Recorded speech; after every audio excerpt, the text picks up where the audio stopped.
So much for tuning into the Trade Setup right here on Bloomberg Quint Live. Without much ado, let me first get in our guest, Peter McGuire, to talk about the big news that happened post Friday. We were talking about it all of last week, and Peter joins in to try and decipher what it means for us out here as Indian investors or emerging market investors. Peter, great having you. Good morning or good afternoon to you out there in Australia. What did you make of Jerome Powell's announcements or conversation? Did it come on expected lines, or did something surprise you? Good morning, Niraj. No, I don't believe that anything as far as a surprise. I feel as though in some ways it was a little underwhelming. The reality of the matter is the two key frames that need to be considered. One was the inflation and their target of 2%. They feel as though that they've got that pretty much under control. And the next, of course, is employment. We've got those non-farm payrolls coming out this Friday, and we're suggesting it could be around about a 760,000 handle. So that's relatively okay. So as far as tapering, Niraj, probably later in the year, and it's a lead up to that. But of course, anything can be derailed with the current COVID crisis across the US and globally.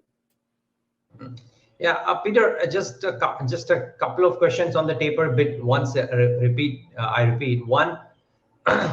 What would this is the Fed successful enough, you reckon, in preparing the markets for the eventual move? Because typically when you talk about a move too often, it tends to become a non-event when it actually does happen. You think that has kind of successfully happened? Well, that could be well the case. I mean, it's a little bit like cry wolf. We've been talking about this for the best part of 6 to 12 months because it's just been an ongoing. When will they actually pull taper? The 120 billion a month.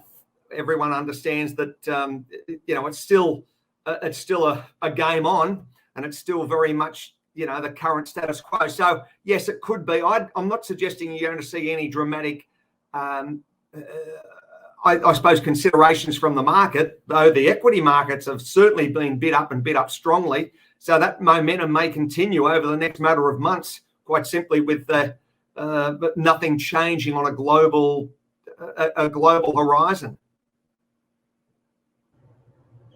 Okay. Peter, what would it mean for an emerging market investor? Typically, the belief was that, at least when the taper happened earlier, it led to the scare that the money that was sloshing around will now start going down for private deals as well as for public markets. Do you think it could be as severe this time around, or because it will be a cushioned shock, it won't be materially evident for emerging market investors? Well, I think as well, also the other side, of course, is that the appetite for emerging markets, I don't necessarily think is going away. Very, very strong appetite across the likes of Indonesia, Malaysia, Thailand, and naturally India. So that I think from a global microscopic view, the upside is just so strong this decade. And then I think dollars naturally find a home, Niraj, where there's it outstrips other markets that are possibly more mature. And if you look at the US market, you'd have to say it's fairly mature, if not exhausted to the upside in some ways. So those other markets, I think, have got far more appeal, not only globally, but I think when you really look at it, that may really come into play regarding 2022, 2023, a real boom to be a part of.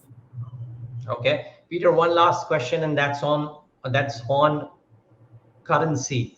What about the dollar? And if you track the dollar rupee at all now, not now necessarily, but when the taper eventually does happen, whether it's December, whether it's early next year, what have you, and whichever shape or form it comes out.